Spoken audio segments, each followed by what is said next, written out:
Merci à tous d'être venus à sa réception. Je suis honorée d'avoir un groupe de personnes si impressionnantes ensemble à ma table ce soir et j'ai hâte d'en entendre plus au sujet de chacune. Je vais commencer par me présenter et nous pourrons faire un tour de table pour que chacune se présente. Bonjour à tous, je m'appelle Louis XIV.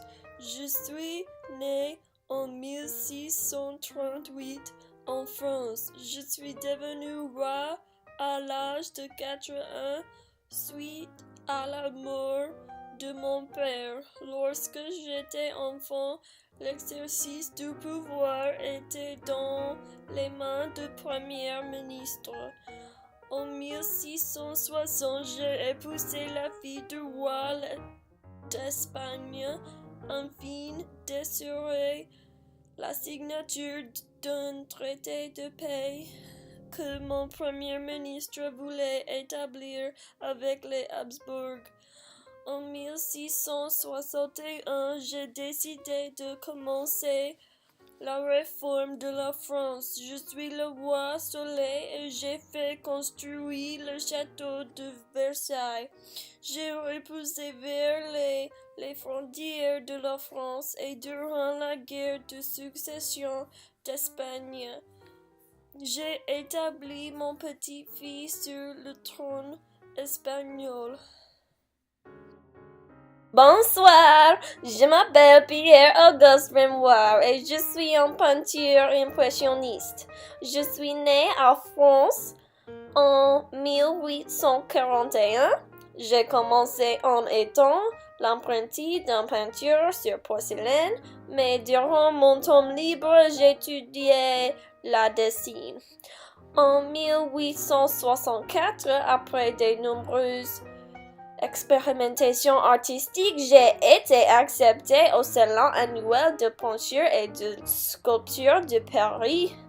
Dans les années 1870, j'ai décidé de lancer le mouvement impressionniste en organisant une exposition unique en compagnie de mes amis Pizarro, Monet, Cézanne et Edgar Degas. Lors de la décennie suivante, j'ai commencé à voyager et j'ai trouvé un début de reconnaissance internationale. J'ai vécu assez longtemps pour voir une de mes œuvres au musée de Louvre. Bonsoir, je m'appelle Marie-Antoinette. Je suis née à Vienne, en Autriche, en 1755. En 1770, j'ai épousé Louis-Auguste, mais ce mariage était très malheureux. À la mort de son père, je suis devenue la reine de France à l'âge de 19 ans. Je suis principalement connue pour avoir été responsable des troubles sociaux ayant provoqué la Révolution française, ainsi que la chute de la monarchie en 1792. J'étais la dernière reine de France et j'étais, à mon époque, une icône de la mode. Bonjour, je m'appelle Jean-Jacques Rousseau. Je suis né à Genève en Suisse en 1712. J'étais un philosophe, écrivain et théoricien politique. Mon travail était réputé pour avoir inspiré les meilleurs de la Révolution française, ainsi que la génération romantique. Mon premier ouvrage, Discours sur les sciences et les arts, arguait que la science était responsable de la corruption, de la vertu et de la moralité. Je suis un compositeur, théoricien, musical et, de manière générale, je suis passionné par toutes les disciplines artistiques. Bonsoir, je m'appelle Marquis de Lafayette. Je suis né en France à Chavagnac en 1757. Je suis célèbre pour mon engagement dans la guerre d'indépendance américaine.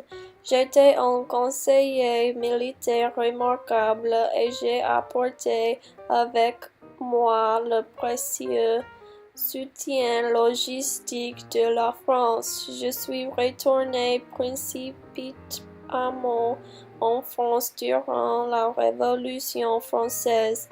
Certains me surnomment les héros des deux mondes. Bonjour, je m'appelle Jeanne d'Arc. Je suis née en 1412 dans une famille de paysans françaises.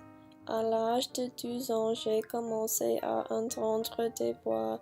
J'ai entendu les voix de Saint-Michel, de Sainte-Catherine et de Sainte-Marguerite. Ces voix m'ont convaincu que Dieu m'avait choisi pour mener la France à la victoire dans son interminable guerre contre l'Angleterre. Bien que je n'ai aucune formation militaire, j'ai réussi à convaincre Charles de Valois de me confier une armée afin de libérer la ville d'Orléans. L'armée a forcé les Anglo-Bourguignons à battre en retraite.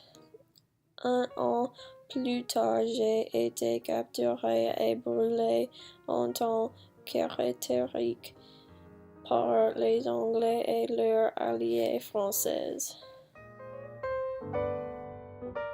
Bonjour, je m'appelle Céline Dion et je suis une chanteuse de musique pop québécoise. Dans les années 90, je dominais les classements musicaux et je suis la deuxième artiste musicale la mieux payée de tous les temps. À l'âge de 18 ans, j'avais déjà enregistré 9 albums en français et j'avais remporté de nombreuses récompenses comme des Juno et des Félix. Mon premier grand succès pop en 1992 était le thème musical du classique animé de Disney, La Belle et la Bête, interprété en duo avec Peabo Brisson. Ces temps-ci, mon mari et moi souffrons de problèmes de santé qui m'ont contrainte à mettre ma carrière musicale de côté pour m'occuper de ma voix et de mon épaule.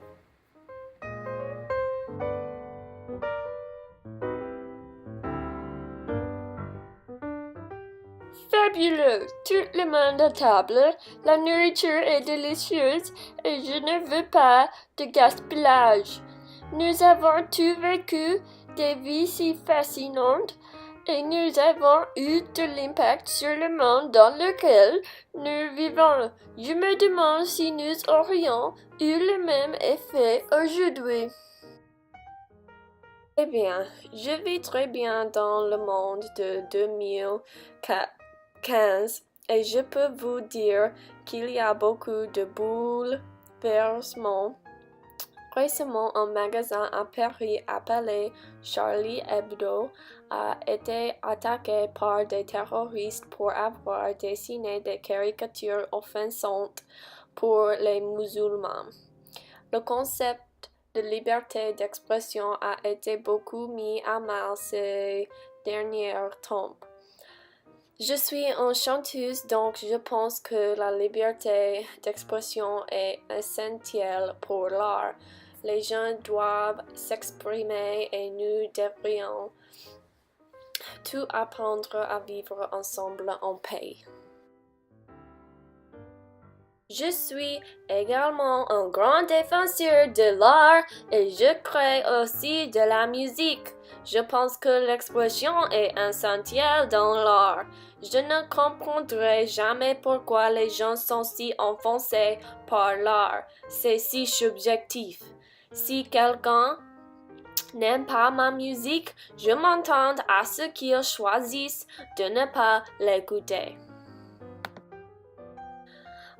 En tant que je suis une des peintures qui a aidé à faire émerger le courant impressionniste, je pense que la liberté de dire ce que vous voulez avec l'art est très importante. Si mes amis et moi n'avions pas été novateurs du mouvement, l'impressionnisme n'aurait jamais existé. Je ne peux pas imaginer qu'un dessin provoque la mort. Louis XIV, est-ce que cela vous paraît sensé? Serait-il passé à votre époque? La peinture impressionniste dont vous parlez n'est pas de l'art à mes yeux, c'est un ode. Il manque les éléments classiques si chers à mon cœur. Je n'autoriserai jamais vos tableaux sous mon règne. Voulez-vous tuer des gens qui ne sont pas d'accord avec vos goûts classiques? En tant que roi soleil, je crois au fait de persuader mes sujets à convertir leurs pensées et croyances. J'ai géré avec succès les protestants à mon époque et je ferai la même chose avec le mauvais art ou les religions différentes. La liberté d'expression est une idée médiocre. Vous n'êtes pas sérieuse. Si vous pensez que vous avez vraiment converti les idées des gens, alors vous êtes fou. Les gens trouveront différents moyens pour exprimer leurs idées. Ce n'est pas parce que vous les interdisez qu'elles n'existent pas. Mon mouvement impressionniste avait pris de l'ampleur. Mon art reflétait le sentiment d'une époque et vous n'auriez pas pu l'arrêter. Eh bien, je pense que chacun devrait pouvoir parler de ce qu'il croit soit faux et agir en conséquence, comme j'ai fait avec la révolution contre la monarchie. Je vous soutiens, Mary, mais je suis surprise que vous pensiez ainsi. Si on considère ce que les Françaises pensaient de vous, la guillotine est plutôt brutale. Ils avaient raison de le faire, j'étais dépensière. Ils en parlaient et j'aurais dû écouter. Les gens ont besoin de pouvoir s'exprimer. La seule parole à laquelle je crois est celle de Dieu.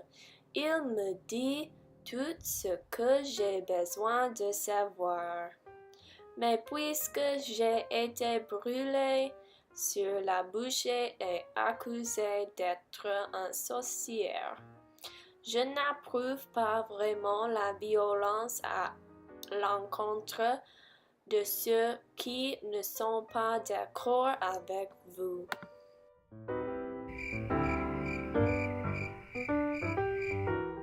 J'adore des Marie-Antoinette. Vous savez vraiment comment ruiner une fête. Même si je ne suis pas d'accord avec la plupart d'entre vous, je suis un bon hôte et j'apprécie que vous partagiez vos points de vue. Désolée d'entre rabat-joie, est-ce que je vous ai dit que la nourriture était délicieuse? Je n'ai pas pris un tel bon repas depuis mon dernier repas. Moi aussi. Je sais comment égayer les choses. Oui, je peux dessiner un portrait de chacune de vos invités pour les donner.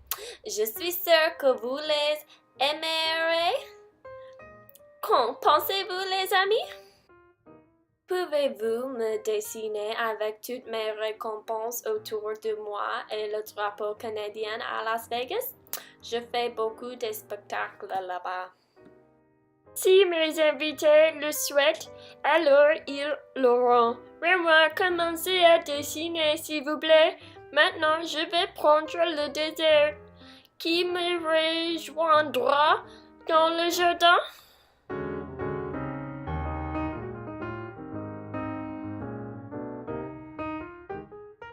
Eh bien, Céline, je dois dire que votre tenue est plutôt spectaculaire. Je n'ai jamais vu rien de tel.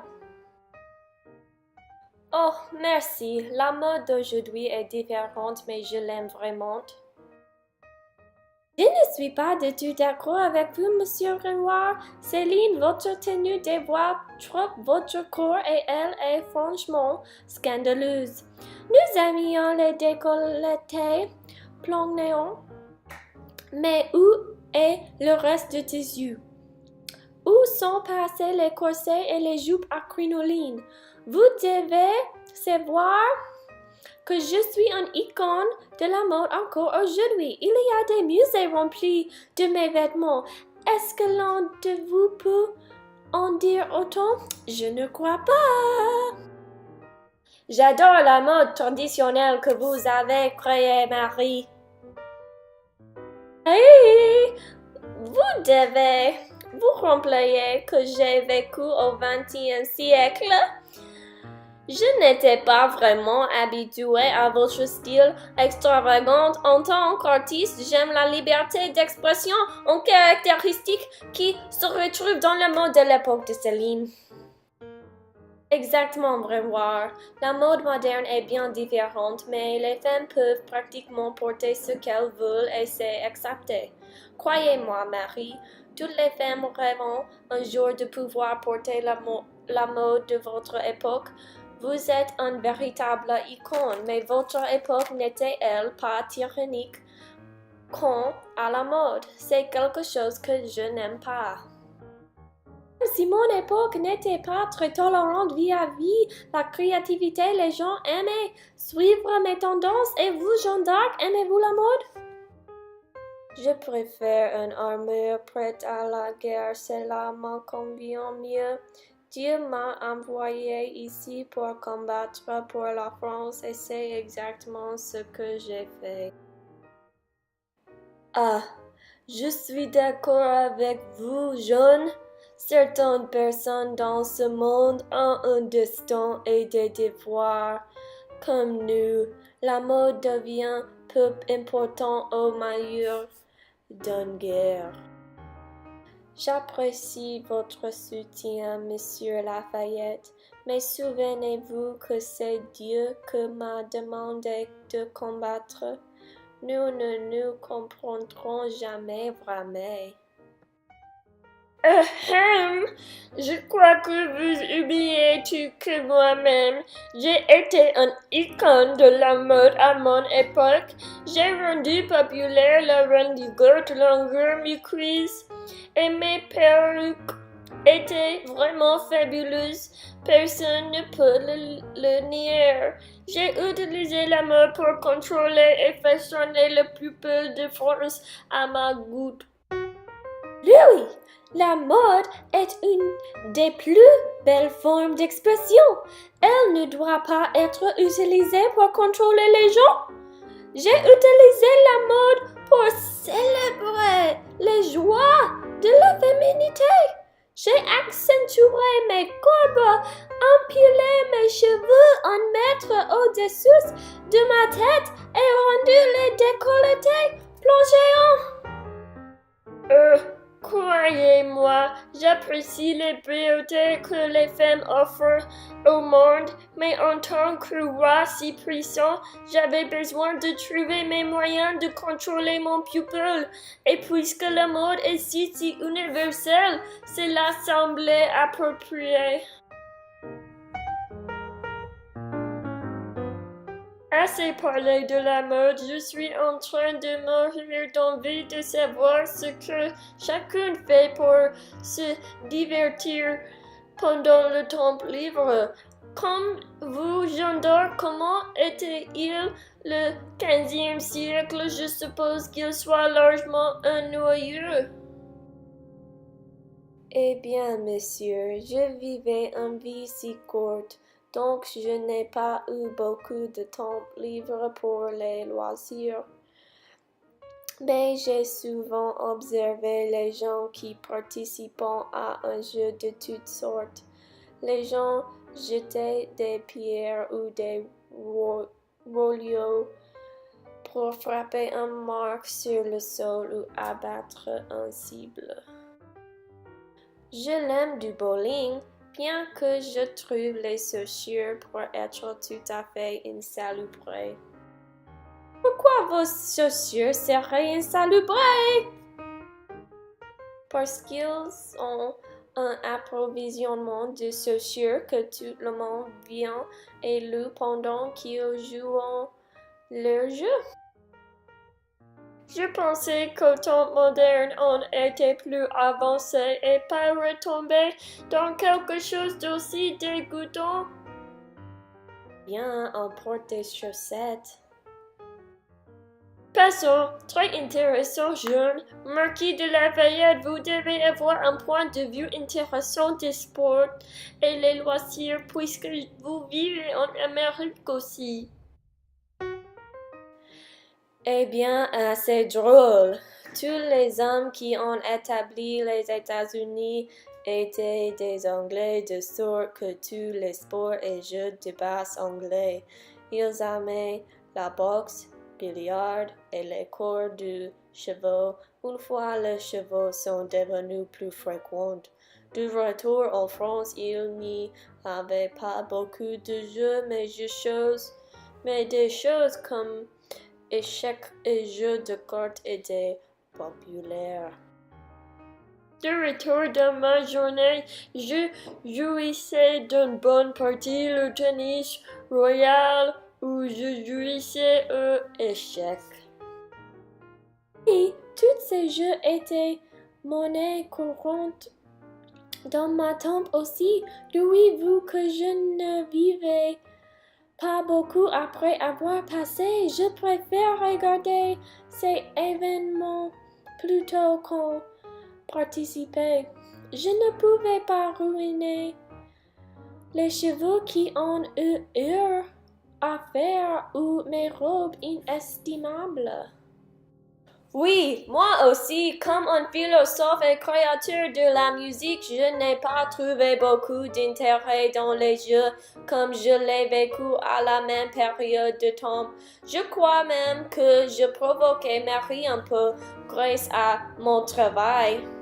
Ne vous flattez, Rousseau, je suis une femme indépendante qui peut venir avec mes propres idées. Pas besoin de cet argument si tard dans la soirée. Remoire, s'il vous plaît, je pense que vous êtes le seul à gauche. Oh, et Céline, pouvez-vous élaborer? Ah, oui, bien. En ce moment, l'Angleterre a popularisé football et il commençait à se répandre dans la France. Je voudrais parfois regarder les matchs de la rue pour me donner une pause de la peinture.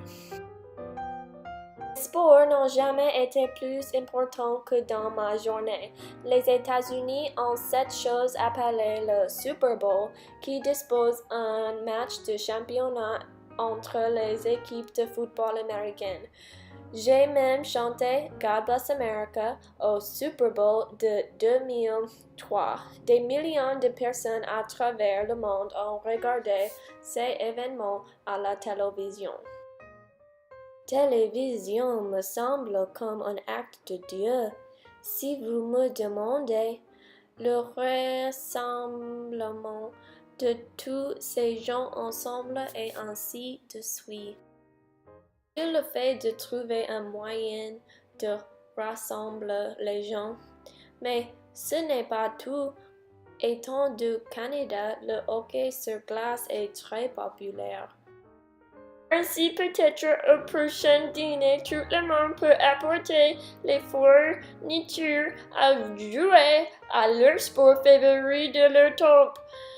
Comment ça semble à tout le monde? Fantastique! Merci beaucoup, Louis, pour accueillir cette fête de dîner. Il a vraiment ouvert mes yeux à de nouvelles choses. C'était mon plaisir.